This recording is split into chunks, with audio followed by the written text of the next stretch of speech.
Shalom a você que nos assiste, eu sou o professor Mateus Andona aqui do Ensinado de Sião, bom dia, Boker Tov, a você que está aqui na congregação Har Etzion em Belo Horizonte, e hoje eu quero que você já abra a sua Bíblia em Números, no livro de Bemidbar, Números, no capítulo 4, a partir do verso 21, porque nós estamos na porção mais extensa de toda a Torá. São 176 versículos, é uma porção longa, uma porção extensa, e a extensa não é à toa, né? Tem coisas importantes que o Eterno quer falar conosco, sempre fala, né? Nós temos vários estudos aí no YouTube sobre a Parashá Nassô, e hoje nós iremos ministrar também um estudo sobre um assunto específico. Tem vários assuntos, né? Se você abre aí a sua Bíblia, em Números, no capítulo 4, ela vai até o 7, o final do capítulo 7. Então você vai ver vários assuntos. Ele termina falando sobre a distribuição das tarefas aí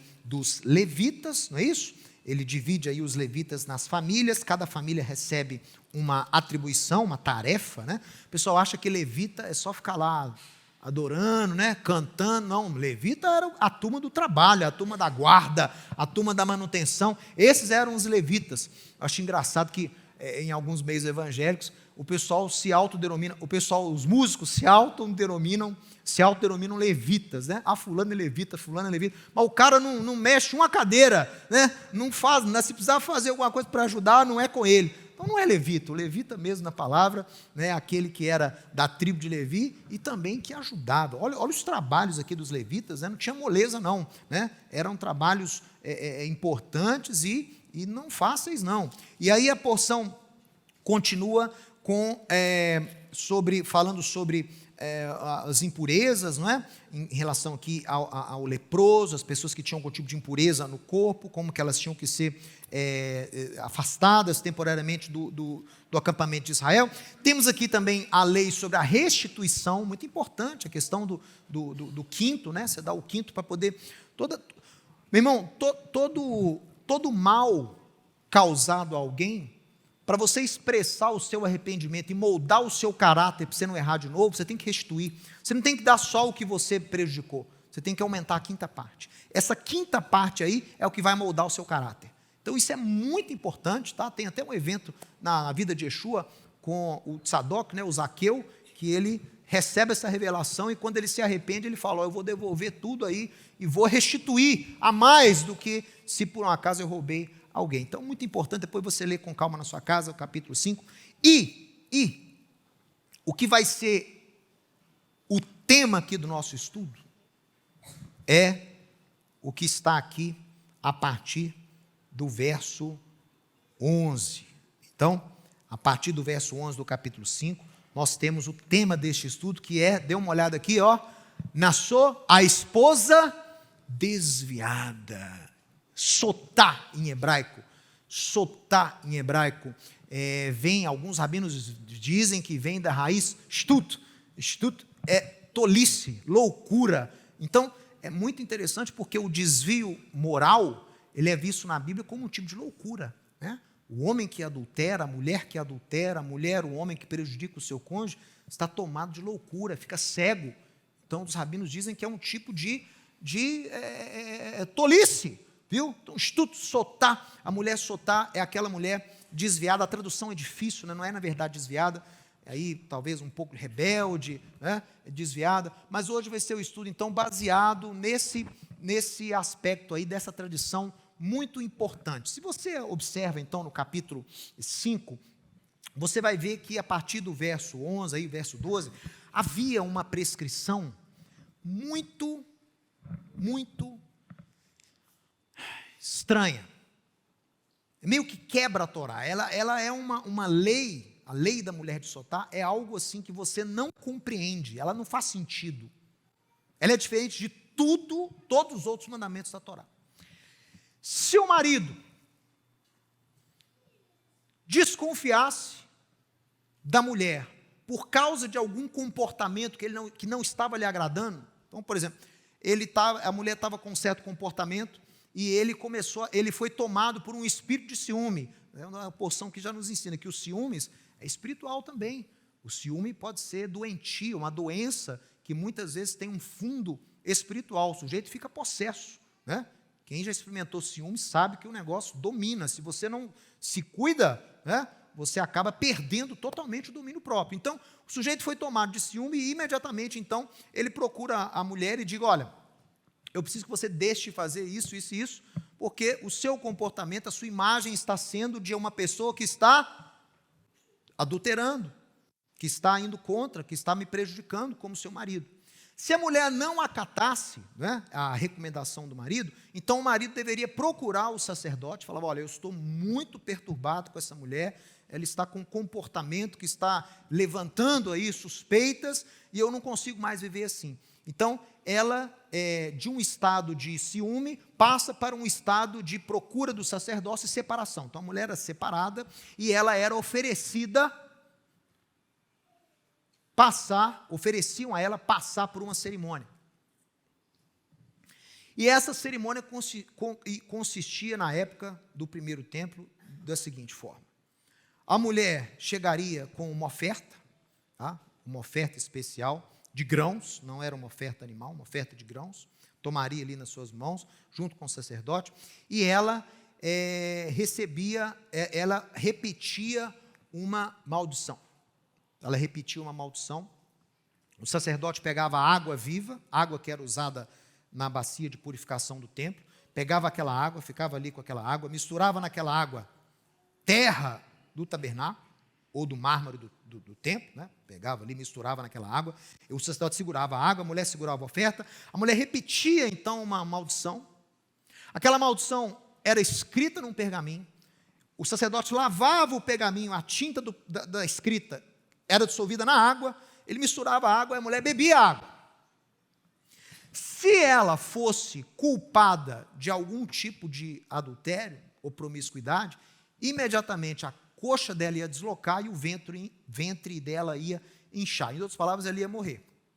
Se ela não fosse culpada de nada, o casamento dela ia ser restaurado e ela ia conceber. Ou seja, era uma restauração completa do casamento. Muito intrigante isso. Né? E se vocês prestam atenção aqui na oração que ela tinha que fazer, quer ver? Verso 19, era o juramento que era escrito, olha só, 5,19. O sacerdote a conjurará e lhe dirá, se ninguém contigo se deitou, e se não te desviaste para a imundícia, estando sob o domínio do teu marido, dessas águas amargas, amaldiçoantes, serás livre. Mas, se te desviaste quando sob o domínio do teu marido, e te contaminaste, e algum homem que não é teu marido se deitou contigo, então, aí o sacerdote fará que a mulher torne o juramento da maldição e lhe dirá, o Senhor te ponha por maldição e por praga no meio do teu povo, fazendo-te o Senhor descair a coxa e inclinar o ventre. E esta água amaldiçoante, e que esta água penetre nas tuas entranhas, te faça inchar o ventre e te fazer descair a coxa. Então a mulher dirá, amém, amém. O sacerdote escreverá essas maldições num livro, e com a água amarga as apagará, e fará com que a mulher bebesse então da água, e essa água amarga que traz maldição. E aí, né, se a mulher não tiver então se contaminado, ela vai conceber, ou seja, o casamento ia ser restaurado. Meus irmãos, é bem intrigante, tá? Bem intrigante essa lei. E você fala assim, Mateus, isso é uma coisa tão diferente do restante da Torá, que os rabinos nem devem ter dado muita importância, até porque os rabinos dizem que foi uma prática que já no segundo templo, nos dias de Yeshua, não era praticada. Sabe por quê? Porque os rabinos falam que quando o marido que fazia a denúncia, né, e lembrando aqui que a mulher tinha opção, tá? Quando ela era confrontada, o sacerdote chamava ela e falou, olha, você quer passar por esse teste ou não? Se ela não quisesse passar pelo teste, ela recebia carta de divórcio. Então o marido dava a carta de divórcio, ela seguia a vida dela, só que ela não tinha o dote, ela não recebia nenhum tipo de compensação, ela só ia embora. Se ela quisesse passar, então, aí ela tinha que se sujeitar ao resultado lá do exame com as águas amargas, as águas do templo. Mas os rabinos falam que quando o marido que fazia a denúncia tinha pecado, quando ele também estava aprontando alguma coisa e acusava a esposa, a água não funcionava. A mulher tomava água e não acontecia nada. Então os rabinos não tinha mais. Era tanto adultério na época do segundo templo que os rabinos cancelaram a cerimônia, porque não estava funcionando. Porque quem estava acusando estava com mais pecado do que a acusada. E aí, meu irmão, o negócio não era fácil, não. Essa época de Yeshua, viu? Era muito problema que o povo de Israel enfrentava, muito problema. Os rabinos falam que o primeiro templo foi destruído como punição à idolatria, Ililut em hebraico. Muita idolatria, o Eterno puniu com a destruição do primeiro templo. E o segundo templo? Punição contra Sinat Hinam. Sinat Hinam é ódio infundado. Muita facção, muita divisão entre o povo judeu, muita contenda, muita maldade, muito adultério, muita traição, muito roubo, muita usurpação, muita exploração. Houve então aí a destruição do segundo templo. Mas aí, por isso que isso não era tão aplicado já na época de Yeshua, mas aí eu te pergunto, se é uma coisa que realmente não faz muito sentido, que a gente não consegue entender muito, por que então os rabinos dedicaram tantos comentários a essa lei de Sotá? Tem tratado inteiro feito em cima desses versículos, meu irmão, do capítulo 5 de Números. Tratados do Talmud, tratados da Mishnah, tratado do Tosefta, capítulos e capítulos que tratam só dessa lei. Por quê? Se fosse uma coisa assim tão inteligível, tão incompreensível, que a gente, por que os rabinos dedicaram tanto espaço para poder entender realmente a lei de Sotá, a lei da mulher desviada? Então, isso é que nós vamos tratar hoje aqui. Qual o intuito disso? Por que os rabinos se preocuparam tanto? Por quê? Porque atentaram que por trás dessa lei, por trás dos atos, por trás dos elementos desses versículos, tem algo profético, tem algo que você tem que aplicar na sua vida, tem algo que reflete algo maior. A Torá sempre vai espelhar coisas mais sublimes.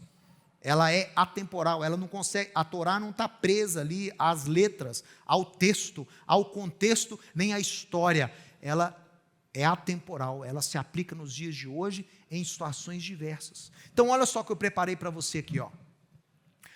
A lei de Sotá, a mulher rebelde ou desviada, está lá em Números, no capítulo 5, de versículos 12 a 31.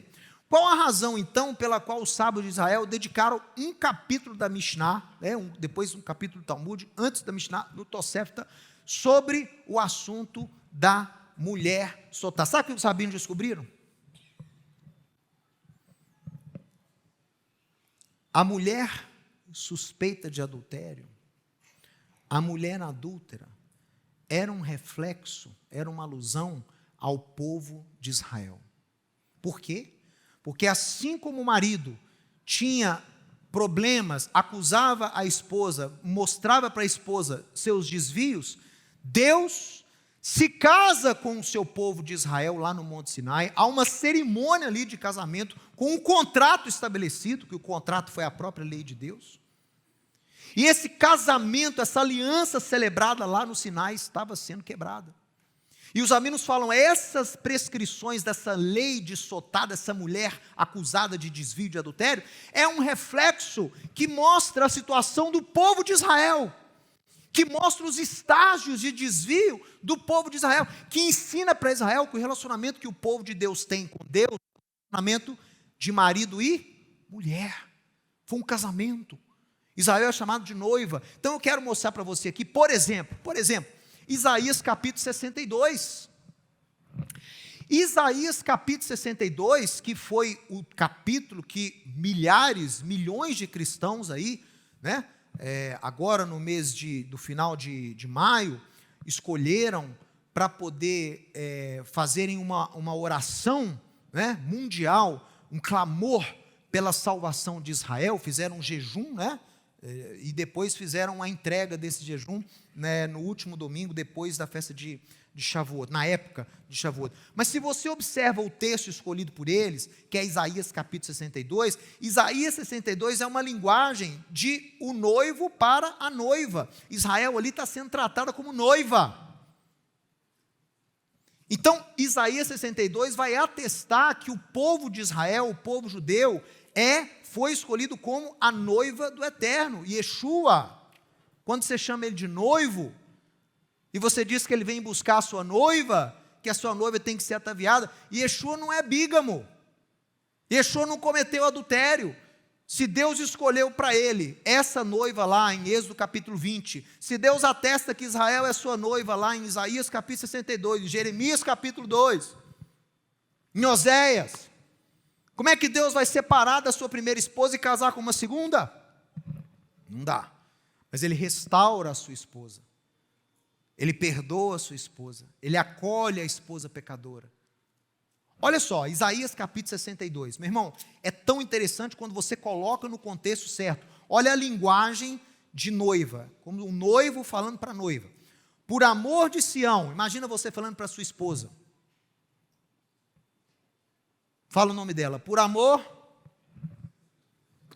a Tatiane, fala aí o nome da sua esposa. Por amor a você, não me calarei. Por amor a você, meu amor, por amor a Jerusalém, não me aquietarei, até que saia a sua justiça como resplendor e a sua salvação como uma tocha acesa. É o marido que não desiste da esposa até vê-la restaurada. A esposa errou, a esposa deixou de ser resplandecente, deixou de expressar a glória de Deus, mas é o marido que não abandona a sua esposa. Ele não vai descansar, ele não vai se calar, até que veja a glória de Jerusalém, mais uma vez resplandecendo sobre todo mundo. As nações verão a tua justiça, e todos os reis a tua glória. Imagina o marido falando para a esposa, todos verão a tua beleza, né? Aquele orgulho, né? E serás chamadas por um nome novo, que a boca do Eterno designará. Serás uma coroa de glória na mão do Senhor. Olha só, coroa de glória para o marido. Um diadema real na mão do teu Deus. Nunca mais te chamarão de desamparada. Olha isso. Nem a tua terra se denominará jamais desolada, mas chamar-te-ão minha delícia. E a terra desposada, aqui ó, casada. Porque o Senhor se delicia em ti, e a tua terra se desposará. Agora, verso 5. Porque, como o jovem despôs a donzela, assim os teus filhos te desposarão a ti, como o noivo se alegra da noiva, assim de ti se alegrará o teu Deus. Você entende que a linguagem é de um marido para sua esposa? É de Deus para o povo de Israel? Verso 6. Sobre os teus muros, ó Jerusalém, pus guardas, que todo dia e toda noite jamais se calarão. Vós os que fareis lembrar do Senhor, não descanseis, nem deis a ele descanso, até que restabeleças Jerusalém e a ponha por objeto de louvor na terra. Jurou o Eterno pela sua mão direita e pelo seu braço poderoso: nunca mais darei o teu cereal por sustento aos teus inimigos, nem os estrangeiros beberão o teu vinho, fruto das tuas fadigas. Mas os que se ajuntarem o comerão e louvarão ao Senhor, e os que o recolherem beberão nos átrios do meu santuário. Passai pelas portas, preparai o caminho ao povo, aterrai a estrada, aplana, né? Aqui é aplana, aplanai a estrada, limpe das pedras, arvorai bandeira aos povos. Eis que o Senhor fez ouvir até as extremidades da terra essas palavras. Dizei à filha de Sião: eis aí que vem o teu Salvador, e vem com ele o teu galardão, a sua recompensa, e diante dele o seu galardão. Chamar-vos-ão povo santo, remidos do Senhor, e tu, Sião, serás chamada procurada, cidade não deserta. Isaías 62. Isaías 62 é o texto de um marido que não abandona a sua esposa. É o texto de um marido, é a carta e a mensagem de um marido que não desiste da sua esposa, que ainda que essa esposa tenha sido sofrido as consequências do seu adultério, Deus não irá abandoná-la e não descansará até que essa justiça seja restaurada e que essa esposa resplandeça a glória do Deus que a criou, do seu marido. Então, quando nós afirmamos a veracidade de Isaías 62, você está afirmando a veracidade da escolha do povo judeu como noiva. É por isso que eu digo algo que as pessoas às vezes ficam um pouco chocadas, mas quando nós falamos de igreja, que é a tradução do hebraico da palavra kahal, congregação, tá? Ou a palavra sinagoga, do grego, congregação, assembleia, eclésia, né? Eclésia do grego. Nós estamos nos referindo a um contingente, a um povo separado para resplandecer a glória de Deus. E o início desse plano de separar, de formar um povo para resplandecer a glória de Deus surgiu onde? Onde é que surgiu a igreja?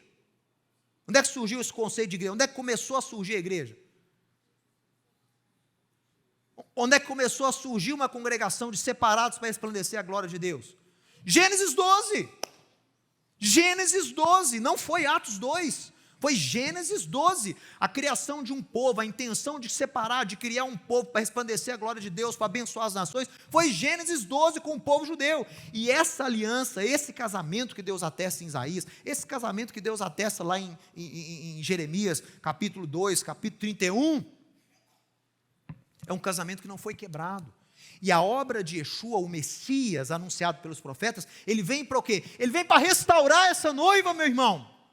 Ele vem para restaurar a glória dessa noiva. Yeshua, o Messias, vem para restaurar o chamado dessa noiva. Yeshua vem para fazer com que essa noiva resplandeça e alcance as nações.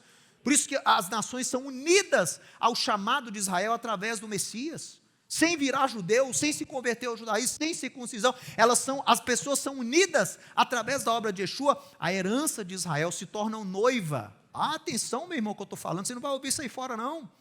Você que aceita Yeshua, não é judeu, você se faz noiva, você se une à noiva de Deus. Deus não rejeitou a sua noiva.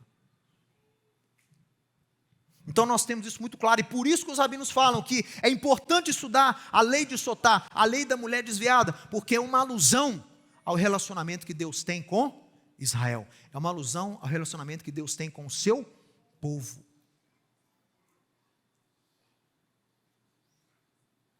A escolha de Israel não tem a ver com uma salvação universal. Porque tem gente que fala, Mateus, tudo dele é Israel, Israel é a noiva, agora falou que Israel é a igreja, aí não precisa mais de Yeshua, não precisa de Jesus, não precisa de graça, não.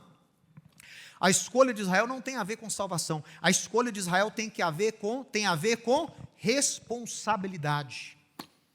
A Israel foi dada a responsabilidade de resplandecer a glória de Deus. A Israel foi dada a responsabilidade de ser bênção para as famílias da terra. Salvação é só através de Yeshua, pela graça do Eterno, para judeu ou não judeu. Ambos estão debaixo de pecado, ambos estão debaixo de maldição pela desobediência. Mas responsabilidades foram dadas à linhagem de Israel. E a aliança foi feita com o povo de Israel. Essa aliança foi iniciada lá com Abraão, e o casamento ocorreu lá em Êxodo capítulo 20, com a dádiva da Torá. Foi um casamento, e Deus fala que foi um casamento. É só você ler Jeremias capítulo 31. Agora, se Israel é chamado de noiva de Deus, é uma expressão muito importante. O pecado do povo de Deus contra Deus é semelhante a um adultério, é semelhante a uma traição. Olha que grave. E outra, hein? O que motivava o marido a ir lá procurar o sacerdote? Que sentimento que motivava ele a ir lá no sacerdote? Qual é? Fala para mim, bem alto. E Deus fala para Moisés que ele é um Deus?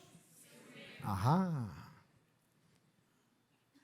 Deus também é ciumento. Sua Bíblia às vezes está lá zeloso, né? Se você olhar na palavra original, quiná, é ciúme. Deus é ciumento. Não o ciumento doentio de perder-se o controle, mas o ciúmes no sentido de zelo realmente. Cuidar. Olha só. O pecado do povo do Eterno é comparado ao adultério da esposa contra o seu marido. E nós temos várias ocasiões onde esse tipo de alusão aparece. Você tem Ezequiel capítulo 16, Oséias, praticamente a carta inteira, especialmente capítulo 3, vai dar essa alusão. Oséias leva mesmo a risca ali aquilo que Deus trata com Israel, né? A história de Oséias é fantástica, porque reflete o relacionamento de Deus com Israel.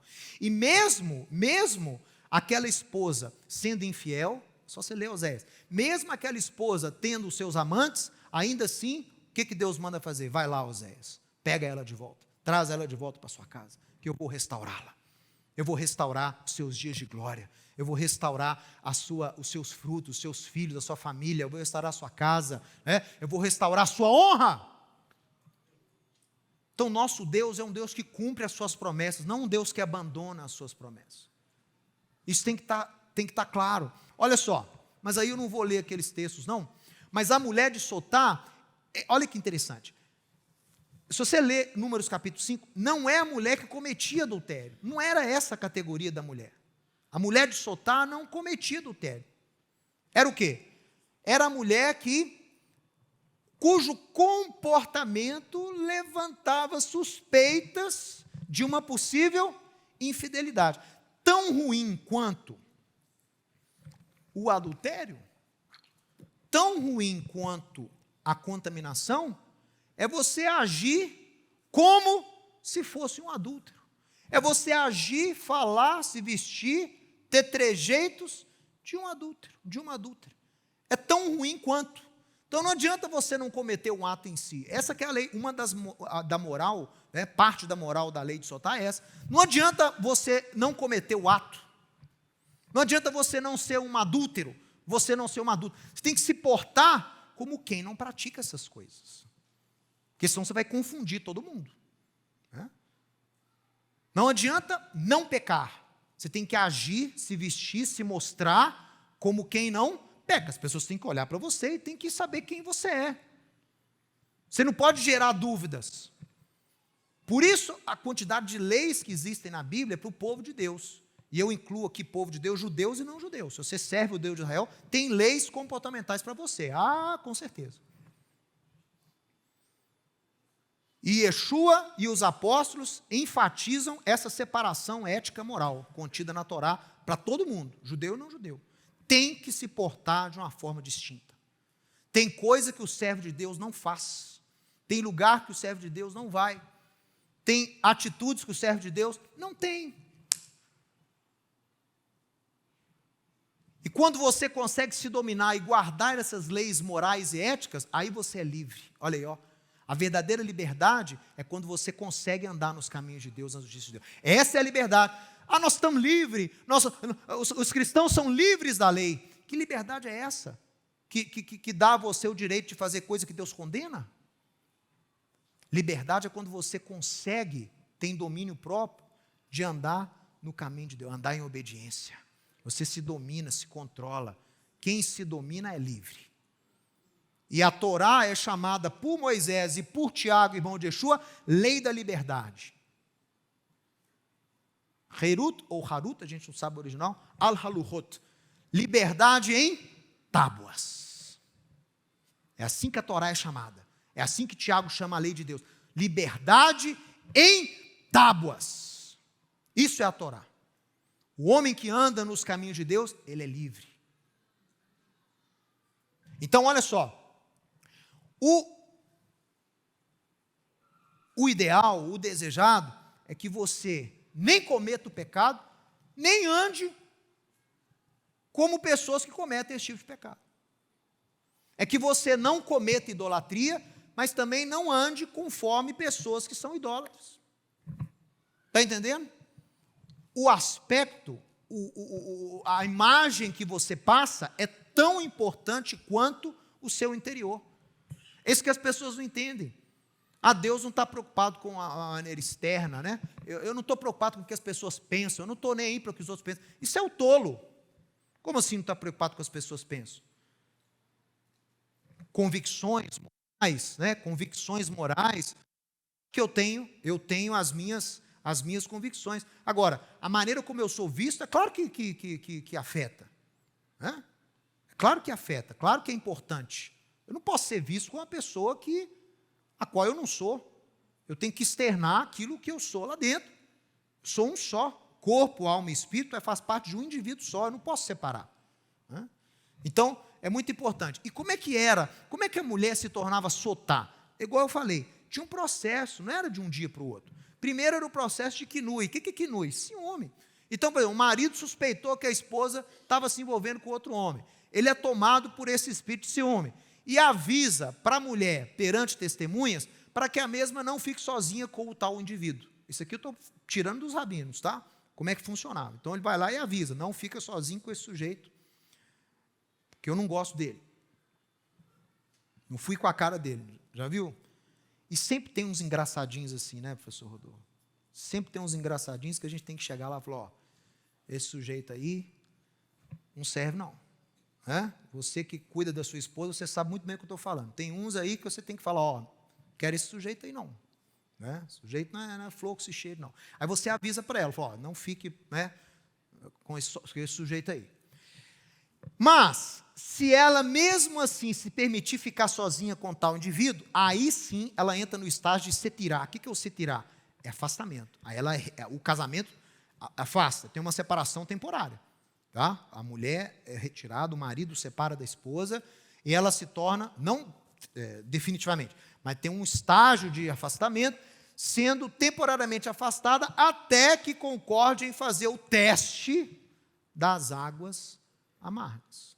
Ou ela separava, pegava a carta de divórcio, ou ela encarava fazer o teste lá das águas amargas. Agora, olha só.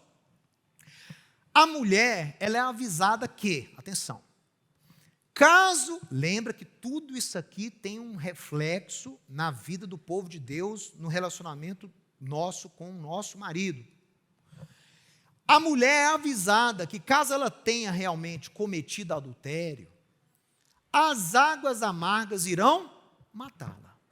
Se, porém, não tiver cometido adultério, as águas não apenas não irão matá-la, mas irão abençoá-la com fertilidade. É importante notar que o ritual da mulher de soltar das águas do templo amargas não foi criado para punir a mulher se ela fosse culpada, mas foi criado para absolvê-la se ela fosse inocente e preservar o amor e a confiança no seu casamento. A lei de Sotá não foi criada para condenar a mulher, não. Foi criada para curar casamento. Por quê? Porque se a mulher tivesse cometido adultério, quando ela fosse confrontada com o sacerdote, o que ela ia escolher? Ela ia escolher separar. Ela tinha esse direito, ela podia separar. Mas se ela escolhesse tomar água amarga, ela queria provar o quê? Eu quero que o meu casamento seja restaurado. Eu quero que o meu relacionamento com meu marido seja restaurado. Eu quero que esses traumas que ele tem do passado sejam curados na vida dele. Eu quero tomar essa água para que Deus cure o meu casamento. Essa era a intenção da lei de Sotá. Foi uma lei que Deus criou para preservar o casamento, não para punir mulher nenhuma. Quem está entendendo aí? Mas isso quase ninguém comenta sobre isso. Se você estuda esses tratados rabinos, aí eu percebi, falei, peraí, é uma lei que foi criada para curar o casamento, não é porque a gente acha assim, ó, que coisa mais retrógrada, que coisa mais machista, Deus cria uma lei, e por que o homem não toma? Ah, e tem um detalhe, hein? Aqui, ó, vocês mulheres que estão me olhando aí meio torto. Quando a mulher, os rabinos dizem o seguinte, por isso eu li esses tratados, não todos eles, porque são muito extensos, mas o que eu li, eu descobri o seguinte, quando a mulher tomava água e ela era culpada, no momento que ela tinha o revertério lá, o sujeito que adulterou também tinha o mesmo sintoma. Morria ela e morria o outro lá. Sabia? Eram os dois afetados na mesma hora. Bebeu, era culpada, morria ela e morria o Ricardão lá, morria. Era punido. Tá? Então, calma, né? Não fica assim muito ávido a julgar, não. Deus é justo, meu irmão. Tá? E olha, na época, era uma lei extremamente necessária. No meio de povos pagãos, no meio de povos polígamos, no meio de povos lá bárbaros, você separar um povo com a moral e ética 2000 anos avançado, não é fácil não, meu irmão. Se você não tivesse leis como essa, você não tinha como controlar a sociedade. Então, tem que entender esse aspecto contextual da Torá. Os princípios da Torá são eternos. Tanto é que eu estou estudando hoje, 2023, estou estudando uma lei aqui de 3.000 anos atrás, 3.500 anos atrás, que não era mais aplicada há 2000 anos, não é mais aplicada, mas que os princípios vigoram até os dias de hoje. O princípio é eterno, por isso que eu estudo. O princípio é eterno, preste atenção no que eu estou dizendo aqui, olha só. A comunidade dos santos, né, a igreja ou carralo, são judeus e gentios no Messias, essa igreja é tratada como sendo a noiva do Messias. Isso aqui é algo que é dado sobre o Messias, essa autoridade de noivo. Você é a noiva, diga, você é a noiva. Diga para o seu vizinho, você é noiva. Nós somos noiva. Nós somos povo de Deus. E o nosso marido é ciumento. Diga para a pessoa, o marido é ciumento. Então cuidado, meu irmão. Você não pode andar de qualquer jeito, né? Você não pode vestir de qualquer jeito. Você não pode falar com qualquer pessoa. Ei, não pode, né? Eu estou falando muito de homem ciumento, mas tem muita mulher ciumenta também. Eu estou poupando as mulheres hoje, porque a paraxá já é, né, é mulher de soltar. Mas olha, o que tem de mulher acometida de espírito de ciúme, meu irmão, coitado de algumas pessoas aí, uns maridos que eu conheço, viu? Passam apertado. Então tem que aprender aqui com a moral dessa lei de Sotá. Então você é noiva, nós somos noivos.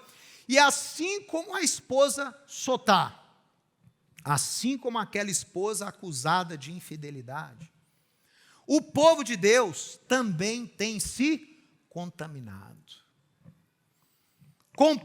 Não é que a noiva seja adúltera, mas essa noiva, aos meus olhos, na minha opinião, tem se comportado como se fosse. Vou falar aqui, a noiva do Messias, pode não ser adúltera, mas tem se comportado como se fosse. E aí é tão grave quanto. Tão grave quanto. Se não há distinção no agir, se não há distinção no falar, se não há distinção no viver, não adianta você não prostrar lá diante de outros deuses. Você está vivendo como se você fosse. Você não está tendo distinção. Você não está se santificando. Hoje a noiva do Messias está comportando-se como se fosse adúltera, com princípios e valores que espelham não o seu criador, o seu marido, mas a geração, o mundo ao redor. Que Yeshua chama lá em Marcos de geração o quê? Adúltera. Geração adúltera, geração pecaminosa. Está se contaminando, está namorando os princípios do mundo. E o pior, hein? Posso falar?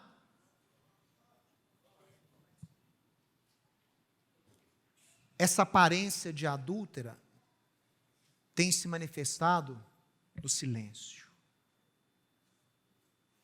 O povo de Deus tem ficado silenciado, está silencioso, frente ao que essa geração adúltera tem introduzido nas nossas casas.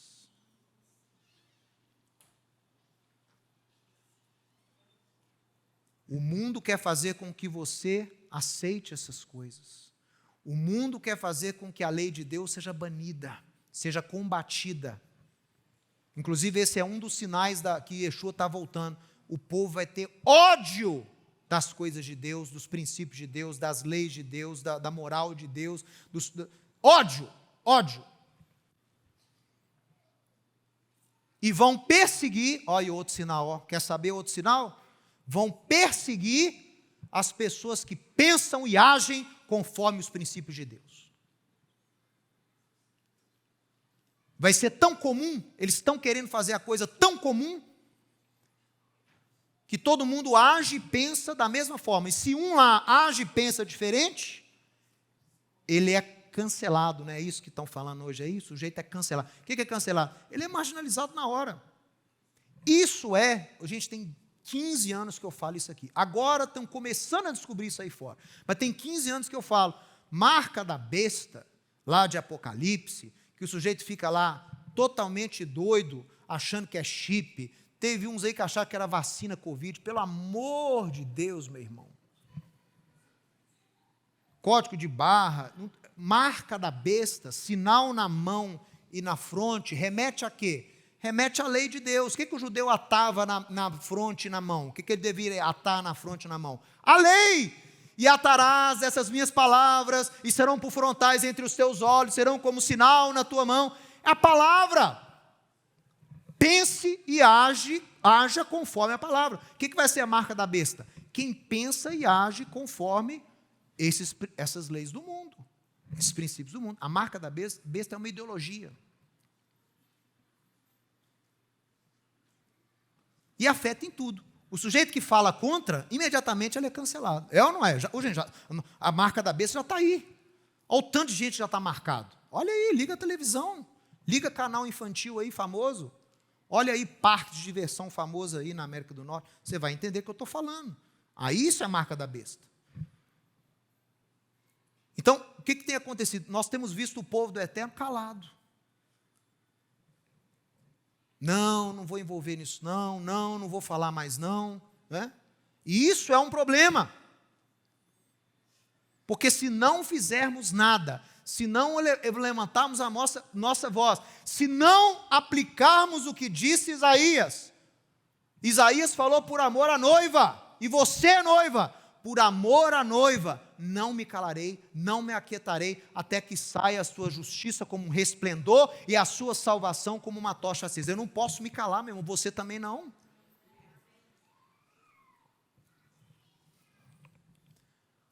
Como na lei de Sotá, não há como haver restauração do relacionamento entre marido e mulher, sem que a mulher prove das águas do templo. Aí que está a questão.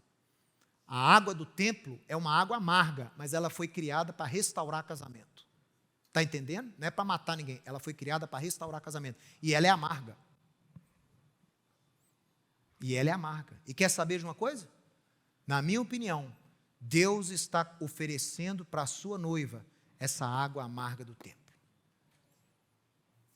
E não vai ter como você fugir dela. Você vai ter que beber. E as águas amargas podem ser comparadas a dificuldades, a problemas que nós teremos, a inimigos que nós teremos que enfrentar. São amargos. Luta não é fácil, mas vai ser essa luta que vai restaurar nosso relacionamento com Deus. A igreja só vai ser restaurada e ataviada, né? A gente fica orando, Paulo fala lá em Efésios 5, a noiva ataviada, sem mácula, sem ruga. O que você acha que vai ataviar a noiva? O que você acha que vai tirar a ruga dela? Botox? Você sabe qual que é o botox divino? Você sabe qual que é o preenchimento com ácido hialurônico do céu? É tribulação, meu irmão. É doutrina de demônio. Você não vai ouvir isso aí fora não, meu irmão. O botox da igreja chama o quê? Perseverar na lei de Deus, perseverança na lei de Deus. Tem que perseverar, meu irmão, não entrega os pontos não. É sua casa, é sua família, são seus filhos. Não fica com essa desculpa aqui. Fica com essa maluquice, de achar que você vai ser arrebatado e tudo vai quebrar o pau aqui, tudo vai piorar, tudo vai descambar aqui, você vai estar seguro lá no céu. Esse negócio de arrebatamento secreto antes da tribulação não existe, isso não é bíblico. E até os evangélicos estão descobrindo isso agora, graças a Deus, depois de 350 anos estão descobrindo isso, que isso não é bíblico. Não faz sentido, não tem base bíblica para isso. Mas você está falando que não vai ter arrebatamento? Vai ter um encontro nos ares com o nosso noivo. Meu irmão, muita água vai passar debaixo da ponte aí até esse dia acontecer. E se você está pensando que você vai escapar da tribulação, você vai ser salvo por Deus durante ela. Vai te tirar daqui, no momento que o mundo mais precisa da sua luz, no momento que você vai ter que mais não se calar para poder fazer a justiça dela resplandecer, você vai embora? Não faz sentido nenhum. Então, você, nós vamos ter que provar dessa água aí do templo, tá? E nós já estamos provando, é ou não é? Já está provando, você está provando. E você tem que ser firme, você tem que ir até o fim, porque nós somos a noiva, mas a gente não está usufruindo das bênçãos do casamento, essa é a verdade. A igreja é a noiva, mas não está usufruindo das bênçãos do casamento. Por quê? Porque está num estado de Sotá, está separada, está afastada na verdade. Não está usufruindo do casamento, das bênçãos do casamento. A igreja hoje, e falo igreja, Israel e as nações, né? Os cristãos e Israel. Ô meu irmão, é só você ver o que aconteceu essa semana lá em Jerusalém. Não vou falar mais nada. Só ver o que aconteceu lá, para você ver que a coisa não é assim, só a igreja que precisa voltar, não. Israel precisa restaurar esse relacionamento aí. Assim como a mulher de Sotá, a contaminação e a aparência impura, não adianta não ser impuro, você tem que aparentar não ser. Eu não estou doente, mas você aparenta igual doente, uai. Eu não sou drogado, mas você veste igual drogado. Eu não sou marginal, mas você fala igual marginal. Tem diferença? No frigir dos ovos não adianta, você a aparência indica quem você é. Não pode jogar a aparência assim no lixo, não. Se importe com a sua aparência, com os seus trejeitos, com as suas formas de agir. Então não adianta não ser contaminada, mas ter aparência de impura. Entendeu? E assim como a mulher de Sotá, a aparência impura tem feito essa noiva do Messias distante, né, no estado de se tirar. Distante de um relacionamento pleno e perfeito com o noivo, tanto nos meios judaicos, quanto nos meios o quê? Cristãos. E olha, o Eterno está derramando sobre a noiva do Messias essas águas do templo. Está derramando, meu irmão. Está derramando. E ó, quem não quiser tomar, vai embora. É igual era lá na lei de Sotá. Quem não estiver disposto a tomar da água, tem opção, não tem? Tem, você pode ir embora. Vai viver na sua própria religião, vai criar o Deus, né? As pessoas têm feito Deus para si próprias. Cria o Deus do jeito que ela quer. O Deus que aceita o que ela quer, o que ela quiser, esse Deus dela aceita. Né? A pessoa cria o próprio Deus. Então, ou você vai criar o próprio Deus e viver a sua religião de papel, ou você vai o quê? Beber da água. Para beber da água tem que o quê? Está firme, está convicta. A mulher que bebia... Aqui, ó. Você acha que alguma mulher adulta ia beber dessa água? Pensa comigo aqui. Vamos entender a lei no contexto original. Você acha que a mulher que cometeu o mesmo adultério, culpada, ia dar uma de corajosa lá e beber água na frente do sacerdote? Você acha mesmo que tinha alguma mulher besta a esse ponto? Lógico que não. A mulher que bebia água queria restaurar o... Sabia que o marido estava perturbado, sabia que o marido precisava de libertação. Ela quer restaurar o casamento, ela bebe a água. A água é amarga? É. O gosto é horrível? É. É terra, com tinta. Mas essa mesma amargura vai trazer cura e restauração do relacionamento dela com o marido. E é isso que Deus está fazendo com a sua igreja hoje. Está dando a água para você beber. E nós temos que beber, meu irmão. Não tem plano B, não. Porque eu não quero plano B. Para mim não existe esse plano B. Eu abandonar minha fé, criar um Deus que me atenda, um Deus particular, um ídolozinho particular. É isso que vocês querem?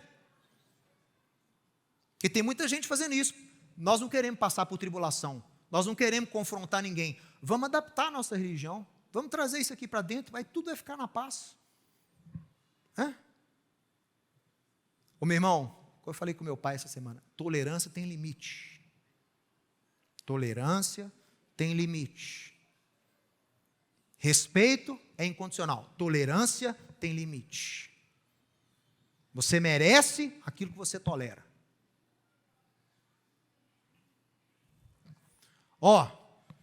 Olha aí. A água lá na mão do sacerdote, ó.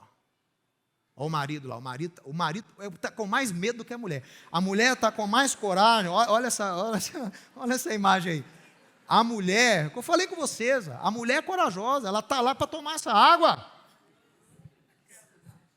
O marido é que está o quê? Morrendo de medo. Olha aí. As águas do templo representam o teste de fidelidade e comprometimento que o povo de Deus possui para com o seu noivo. Essas águas representam a oportunidade para defendermos a nossa fé e a verdade dos profetas de Israel em meio a uma geração adúltera. Ao mesmo tempo, tais águas nos darão a oportunidade de nos aproximar ao Eterno, frutificando da sua luz e curando o quê? O que a água faz? A água cura relacionamento. Ela é amarga, mas ela cura. Não tem como ser curado. Aqui, ó. Para a gente encerrar, não tem como ser curado sem tomar da água amarga. Não tem como ser ataviado sem passar, sem defender a nossa fé. Não tem, gente, essa religião cômoda, tá? De prosperidade, riqueza, jatinho, todo mundo bonitinho, indo lá para o culto no domingo, né? Sem santidade, absorvendo os princípios do mundo. Isso aí não resiste a nada. Isso aí é casa construída na areia. Isso aí não vai durar nada. Um amigo judeu não messiânico me escreveu essa semana com um vídeo de um pastor falando umas palavras lá que ele achou ofensivo para o judeu. E o pastor falando no vídeo contra a lei, contra os judeus, né, e tal, aquela coisa toda. O sujeito que não é messiânico me escreveu e falou: olha, Mateus, olha que absurdo que esse pastor está falando. Ele escreveu para mim: não foi Jesus que falou que não veio anular a lei? Como é que ele fala aqui que Jesus rompeu o Antigo com o Novo Testamento? Esse pastor falando, pastor famoso aí, hein? Muitos de vocês seguem ele aí. Ele falou que Jesus rompeu o Antigo com o Novo. Olha aí, ó, e agora vocês estão tudo na liberdade. Não tem esse negócio. Que Paulo exortava Pedro, que Pedro guardava a Torá e Paulo era livre, né? Paulo vivia como gentio e Pedro era opresso pela lei e tal. E esse sujeito viu esse vídeo, né? Me escreveu, falou: olha que absurdo. E era o povo de Deus que tinha que estar me escrevendo. Eram irmãos, discípulos de Yeshua, que tinham que estar escrevendo e falar: olha que absurdo. Não, é o outro lá que não conhece o Messias ainda, falando: olha o que esse cara está falando, que absurdo. Não foi Jesus que falou que não veio anular a lei? Como é que é falar uma coisa dessa? Aí eu respondi para ele: meu irmão, você tem toda a razão. É um cego falando para um grupo de cego. Eu falei: deixa que mortos que enterrem os seus mortos. Entendeu? Mortos enterram os seus mortos. Eu falei: qualquer tentativa de Messias, qualquer candidato a Messias que elimine a eleição de Israel e que elimine a lei de Deus é falso. Sai fora. Falei com ele: sai fora. Se apregoarem para vocês um Messias, um Jesus, que é contra a eleição de Israel, que rejeitou Israel para eleger outra noiva, e se apregoarem para você um Messias que abandonou a Torá, pela lei, pela Bíblia, ele não pode ser Messias, ele está desqualificado. E eu falei com ele: infelizmente, esse Jesus que Roma construiu, não tem possibilidade nenhuma de ser Messias. Desse jeito, esse Jesus que esse pastor está pregoando, não tem condição dele ser o Messias, e eu seria o primeiro a rejeitá-lo. Se ele e o seu discípulo apregoaram contra a Torá, eu sou o primeiro a rejeitá-lo. Eu sou o primeiro a descartar. Não pode ser o Messias, porque a Torá é clara. Deuteronômio é claro, os profetas são claros em relação a quem deve ser o Messias. Uai, que situação, meu irmão. Que noiva que está em estado de soltar. E tem que beber dessa água. Tem que beber dessa água. Tá? E aqui eu quero terminar.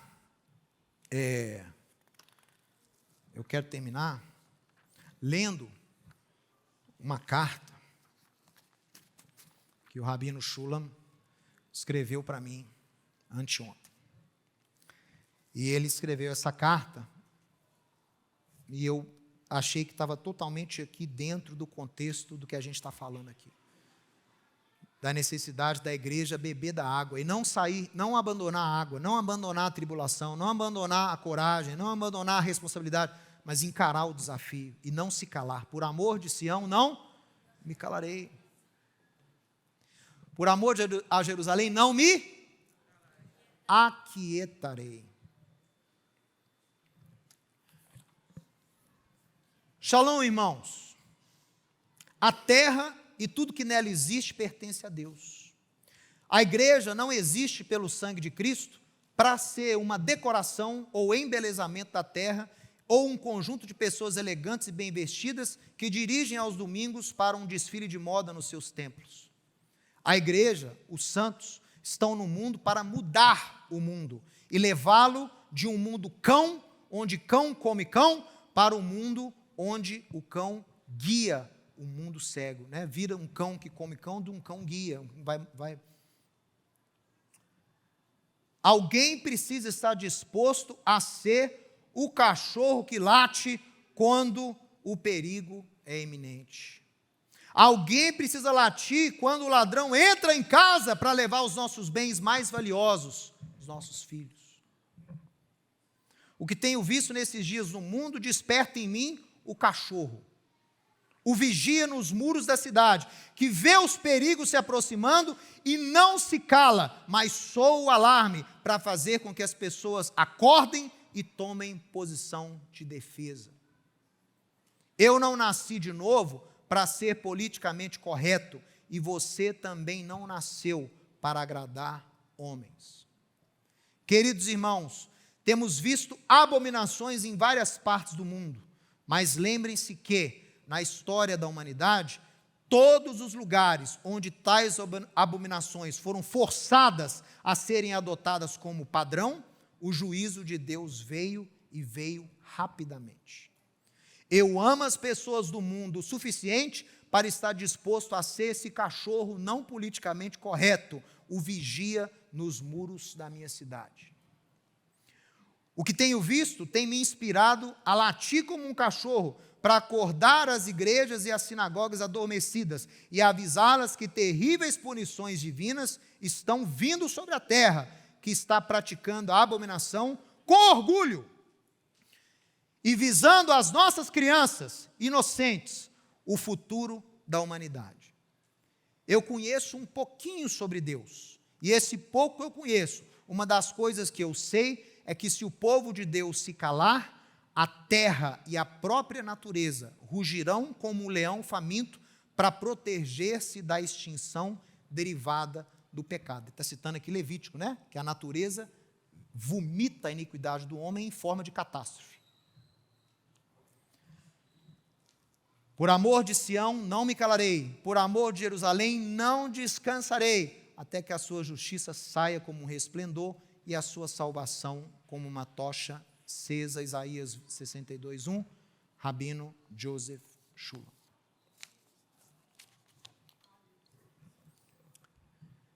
Para aqueles que buscam sinceramente a verdade, tendo o amor de Deus e a sua palavra como o mais importante na vida, essas águas irão gerar bênção. Diga amém.